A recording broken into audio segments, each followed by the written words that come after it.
This is the complete guide to the Allomancy mod in Minecraft. So when you first spawn into the game, you will be given one flake, and that's going to be of a certain metal. So Allomancy adds 16 metals to the game, and each of these metals give us powers. The one that you spawn with, for me, it was pewter flakes. I do believe it's random for each player. This is the only metal you are allowed to use. Ideally, what you want to then find is a lerasium nugget. And you can either find it in dungeon chests, etc., or you can make it with a nether star and a block of gold. And once you get it, or make it, you want to eat it. So I can't right-click it because I've already eaten it. So let's just pretend I just ate it. Nothing will really happen, but what it means is you can now use the powers of all 16 metals. Can you see at the top left of my screen here, there are loads of different little bars. So these are the metals that I have ingested. The ones that are full are metals I've ingested. The ones that are empty are ones that I obviously haven't ingested. And that's what we're going to be doing, ingesting the metals. So how do we ingest them? Whether we're ingesting just the one single metal that you've got, or maybe if you've eaten the lerasium and you can now have access to all of them, it doesn't matter. I'm going to show you how. So the first thing you're going to want to make, in fact, you're going to want to make two things: a hand grinder made as so, and some allomantic vials. And then with the hand grinder, you basically put it in your inventory like that. And let's say I'm using an aluminum ingot. You just put it in there with that. Obviously, it does add ores for all of these new metals. And you just make aluminum flakes with the grinder. So you're grinding it up into flakes. You then get your allomantic vial, put it in the crafting grid with your aluminum flakes, and it says Allomantic vial contains one metal, aluminum. You can actually add as many as you like. Now, obviously, if you haven't yet eaten one of those orbs, then you will only be able to use the one that you've been given when you first ever log into the game. Otherwise, if you have eaten one of those orbs, which again you find in dungeon chests, or you can create with a nether star and a block of gold, then you can actually add as many of these as you like. So you can add all of the different metals if you like. So I've got pewter and aluminum in this one. You take it out, and then you just right click and drink it.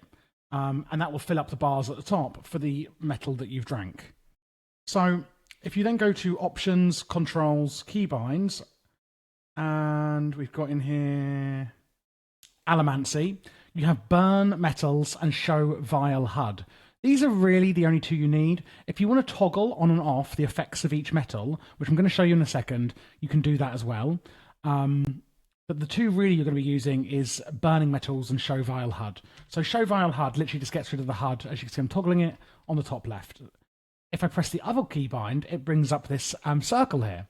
I do believe it will only show if you've eaten the orb that I showed you, the lerasium.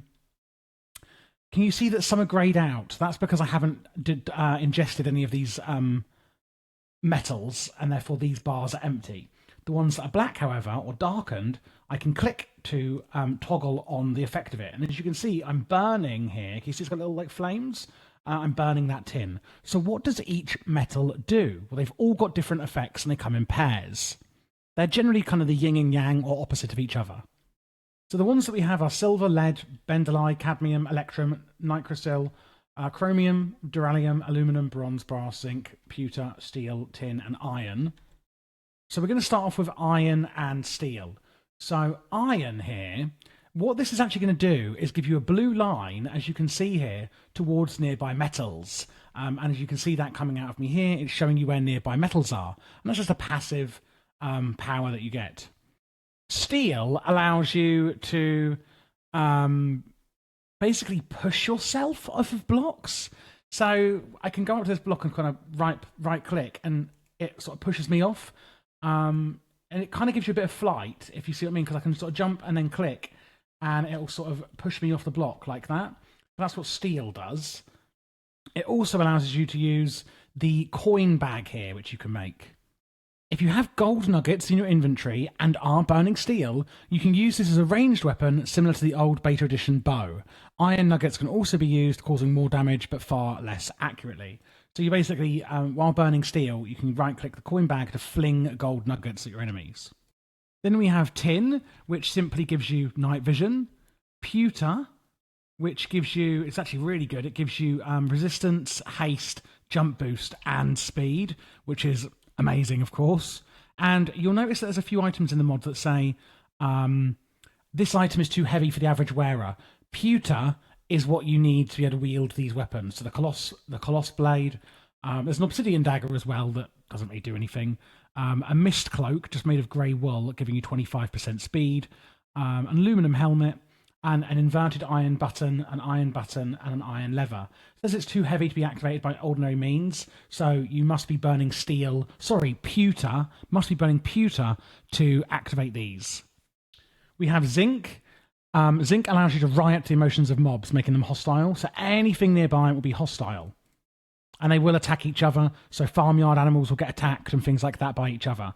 Brass soothes the emotions of mobs, making them passive. So creepers, for example, will not explode near you. They'll just leave you alone. They're very friendly now. Aluminum will remove, as you can see there, it's just removed all my metals up here.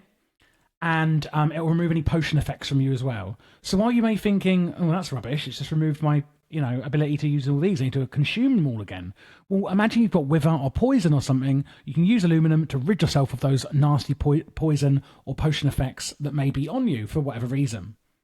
Duralium, however, does the opposite. It enhances what other metals you're using. So remember I showed you with steel that you can push yourself off a block? Well, when using duralumin even, it'll actually push you even further when using steel, for example. This one can run out very quickly, and if it does, it will empty all other burning metals of their stock. Because remember, when you're burning these metals, toggling them on to burn them, it will actually burn through the stock you've got in here, and you will need to consume some more once your supply runs out. We have chromium. This is going to remove all metals from the stock of players you click on, while also removing all potion effects from them. So you could use this in player versus player. Nigrosil is going to enhance whatever metal the player you click on is burning. Same as this one, but obviously for a different player rather than yourself. Now, that can also be used against them with Nigrosil, because when you stop enhancing them, they will lose their stock of the currently burning metal. So quite interesting, that one. And then we have gold and electrum. So gold lets you see into your past by showing you the location of your where you most recently died in the current dimension. And electrum, so that was gold I was talking about, not electrum. I think I was hovering over the wrong one. Electrum sees the future, showing you the location of your current spawn point. And then lastly, we have cadmium and bendalloy. Cadmium slows down mobs in the area, so it slows things around you. And bendalloy speeds everything up in a bubble around you. Furnaces, crops, and all mobs as well will go faster. So these are all the 16 different ones you can use. So just as a little recap of the mod, you get one flake when you spawn into the game, and that is the one that you are assigned to. In order to unlock the rest of the different alloys, or metals, you will need to get and eat a Laracium nugget, which again is found in dungeon chests or can be made with a nether star and block of gold. Once you've eaten that, you can then use all metals. You want to make a grinder, you put the grinder in and make it into flakes as shown here, and then you literally get those flakes with a vial, make the vial, and then drink the vial, and you can toggle the bars on the top left on or off, and then use the other keybind to pick them, so I can then click pewter, and suddenly I have the jump boost, haste, and speed effects of pewter, and you can see a little burning kind of visual on the top left for that metal. And I just hold down that keybind again and toggle it off, and you have the 16 different metals there. You can use the coin bag as a ranged weapon. There's a few little items that it adds as well. There's also some banner designs it adds. And that is it, guys. That is the Allomancy mod for Minecraft. I hope you did enjoy the video. Click that subscribe button if you did, and of course leave a thumbs up. If you're looking for other mod guides, I do a hell of a lot on this channel. My actual goal on this channel is to complete every major mod in the entirety of Minecraft for Forge, Fabric, etc. If you look at my channel, I have a tech mod shelf, a magic mod shelf, a utility and standalone mod shelf, so ones that aren't in playlists. I also have now mod pack guides as a shelf. So at the moment, I am live streaming through RLcraft. And you can get that, of course, on my lives. I live every Wednesday and Saturday. And you can always see when the next scheduled stream is. And I play through the mod pack, and then I will also do separate guides on that mod pack. So if you are looking for specific mod packs, or you just want to come along and ask me some questions or hang out, you can also do that there. Do also just use the search bar if you are looking for a specific mod. And if you'd like to play with me, the mod pack that I do live stream, I do from our Patreon server, which of course you can join down below, which would massively support the channel, but also gets you access to things like that.